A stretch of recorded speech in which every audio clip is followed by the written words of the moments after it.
Hey everyone, I love this fall season and these beautiful leaves that I found on one of my walks with my dog Charcoal.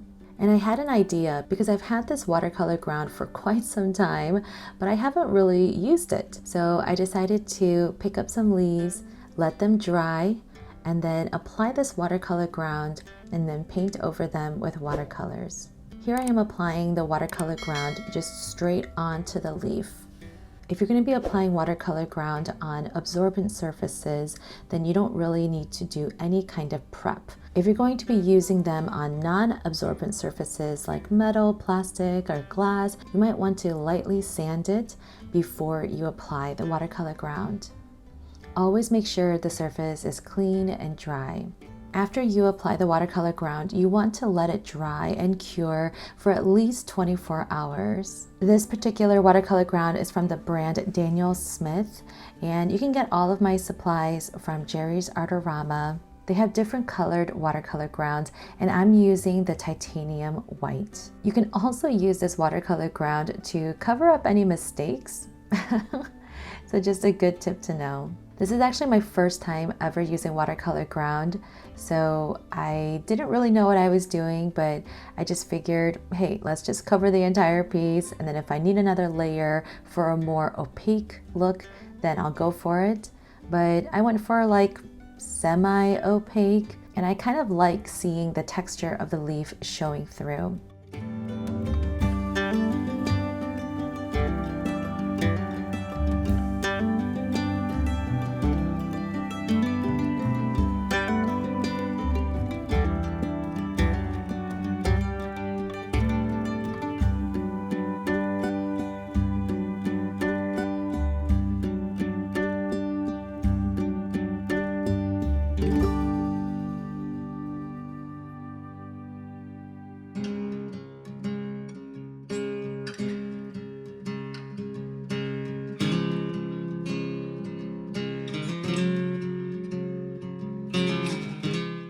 For this particular leaf, I decided to just do a circle, and for the remaining two leaves, I'm also going to do just a shape.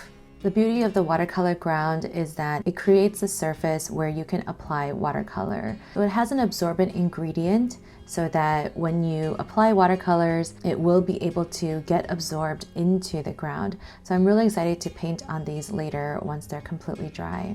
All right, so according to their website, these watercolor grounds are archival, they're acid-free, they have excellent light fastness, and they're heavily pigmented, so you should only need one coat. And looking at these leaves close up, yeah, I think one coat is enough. I probably could have done two if I wanted to eliminate the texture of the leaves, but again, I kind of like it. I really like the consistency of the ground. It was really easy to apply. It was kind of like whipped cream cheese or something. It was really easy. If you're a mixed media artist, I think this would be really perfect on top of acrylics or crayons or anything like that.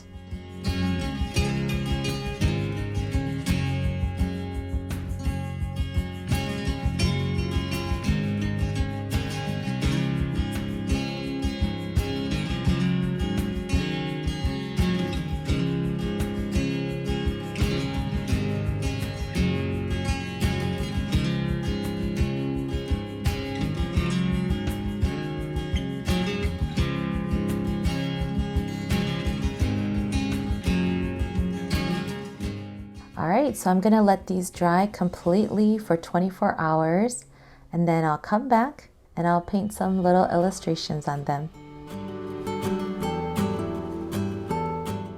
All right, so here they are. I actually left them alone for way longer than a day. I just kind of forgot about them, and then other things took priority, but anyway, the leaves held its shape pretty well. Some of the leaves got a little crumbly, but that's okay. Today I'm going to use the Daniel Smith watercolors, a size 1 and size 2 round brushes, and here we go. So I didn't really have a plan for what to paint on these leaves. I just wanted to just kind of go with the flow. So for this first one, I'm going to do a tiny landscape, but it's going to be very loose. Like I'm just going to do the sky, a little bit of trees, maybe a mountain, and just, yeah. So as I'm applying the paint, I'm actually very impressed. Like, I do feel like I'm painting on watercolor paper. Obviously, because the surface texture is very bumpy, the paint is kind of pooling in the edges or in the middle, but that's totally, understandable because of the leaf and how it dried. But so far, I'm really liking it. I love how the paint just kind of stays on top of the ground for a little bit before it soaks into it, just like it would on regular watercolor paper.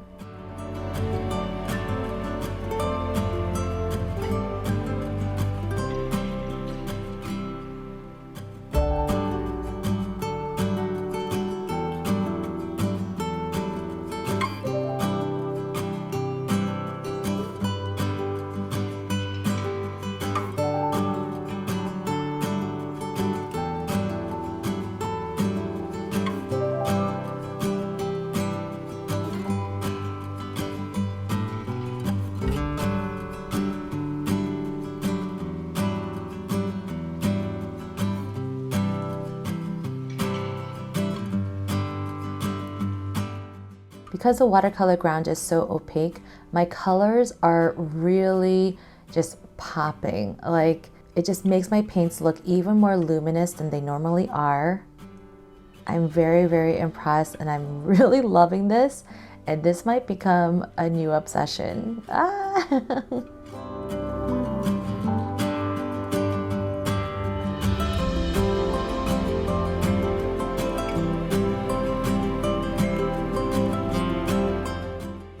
Let's go on to the second one. For this one, I'm going to just fill it with leaves in fall colors.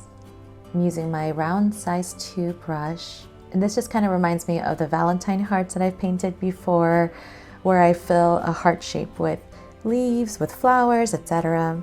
I feel like the ground also kind of primed the surface, where it sort of filled in some of the uneven texture. So as I'm painting on top, aside from the bumpy texture of the leaf itself, I'm not feeling a lot of resistance like on the watercolor ground itself.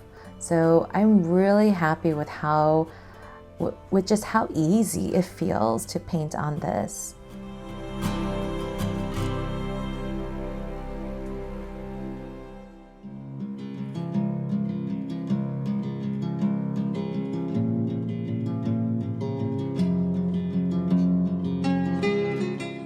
And again, my colors don't feel dulled at all. If anything, they look even brighter, if that's even possible.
On to the third leaf. For this one, I decided to write the word thanks and just add some more leaves. This is a great idea for place cards, or if you want to attach it to a gift. Just think of the possibilities. I love this idea. Also, I haven't done brush calligraphy with an actual paintbrush in a really long time.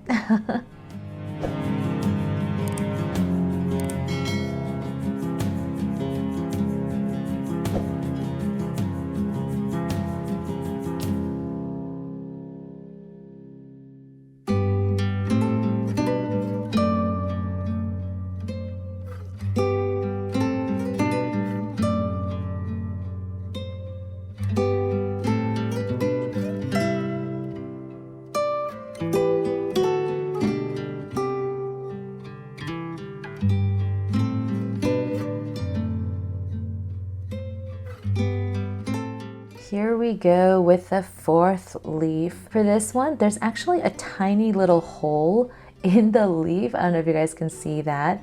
And so that was kind of the inspiration. So I started off by outlining the border of this circle with some tiny little orange dots.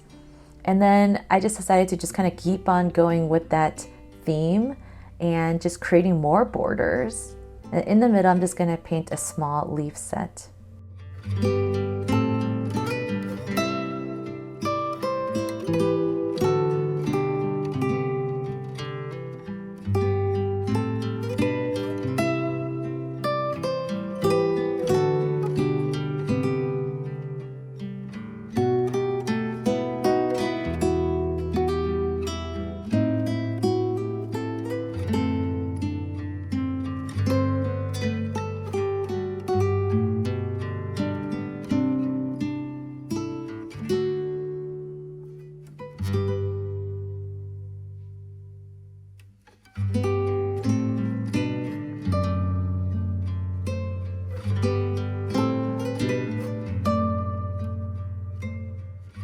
For this last leaf, I'm going to paint an autumn tree, and again, just in a very, very loose style.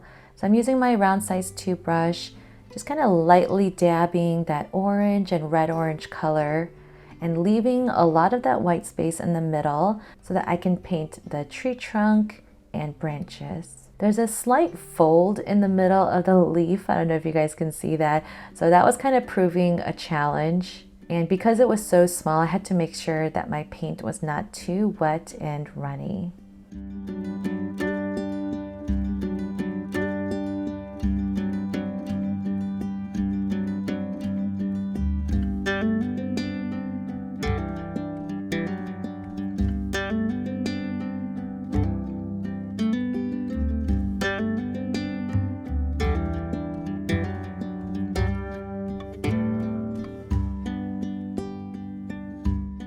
In the end, I am really happy with how all of these turned out. I hope this gives you some inspiration on how you can use watercolor on more than just paper. Think about it. You can put it on cloth. You can put it on metal, on wood slices. Seriously, the possibilities are endless. Remember to subscribe, leave a comment if you've ever used watercolor ground before, and like this video. I'll see you next time.